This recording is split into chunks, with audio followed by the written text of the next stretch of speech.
This is the first video that I've been doing. Oh gosh, I think at least 6 months.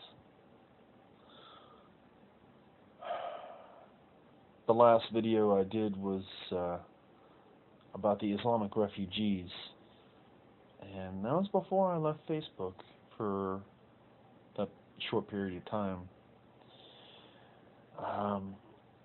What's causing me to make this one is I have been hearing a lot about this whole God knows my heart thing. And I'm sitting here, there's a very famous meme going around Facebook that says, only God can judge me, and I believe it's from a 90210 episode. And the bottom text says, that should scare you! And it's true. You know, it's absolutely true. That should scare you. You know, we sit there and we say that the Old Testament is not valid anymore, and so why do we have to do this? Why do we have to do that? And blah, blah, blah. I have read Hebrews from chapter 1 all the way through, and the one verse in the entire Bible that says that the Old Testament will be outmoded is in chapter 8. I'm digressing for, it's for a purpose, but in chapter 8, it sounds futuristic. It says that there will be a new law when the Messiah lives among us. But keep in mind, Hebrews was written after Jesus had already lived among us. So if this is saying future terms, yet the Messiah has already lived with us, what is that saying? I'll tell you what it's saying. It is saying, again, to the future, the millennial kingdom. Right now, we are supposed to live with the Old and New Testaments intertwined. But a lot of people don't understand that. Now, the reason why I mentioned that in the video is because it's very important to understand that God is still a jealous, vengeful God.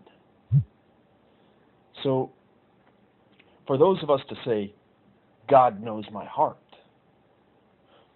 I've got some scripture for you, but at the same time, knowing that He's still a jealous, vengeful God, doesn't that scare you in the least? Now, I've got a list of books here from 1 John chapter 2, verses 3 and 5, Hebrews 4, 12 through 13, Romans 10, 9 through 10. But the two that really grabbed my eye was Jeremiah chapter 17, verse 9 through 10.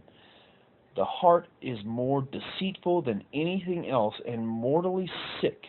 Who can fathom it? I, Adonai, search the heart. I test inner motivations in order to give to everyone what his actions and conduct deserve. And then again, Proverbs 16, verse 25. There can be a way which seems right to a person, but its end are the ways of death.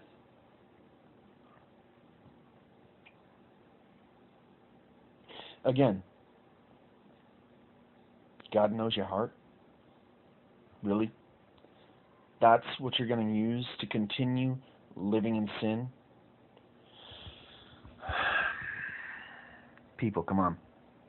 Seriously, stop using excuses, because this whole once saved, always saved, you can apply that to the same thing. You can apply the very same books to once saved, always saved. No, I have always pointed out that in Revelation is just one, I'm sure, of many books that say you can lose salvation. Now, yes, the Messiah promised Once your name was written in the Lamb's Book of Life, it will always be there. But that's at the end of your deeds. That's at the end of your days. Are you sure you want to risk living in sin when you're supposed to be a model example of what Jesus died for? And you're sitting there living in sin. Really?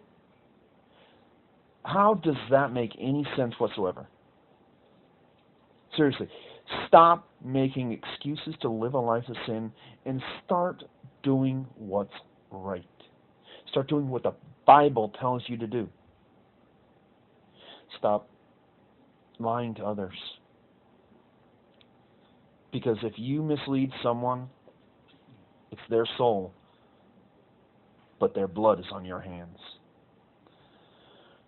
Just had to get that out of the way because of all the God knows my heart talk.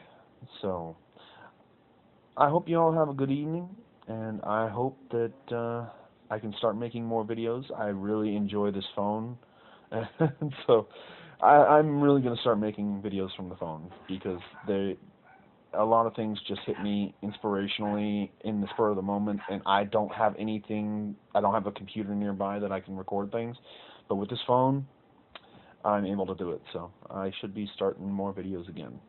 I hope you guys enjoyed, and I hope it made sense. Have a good one.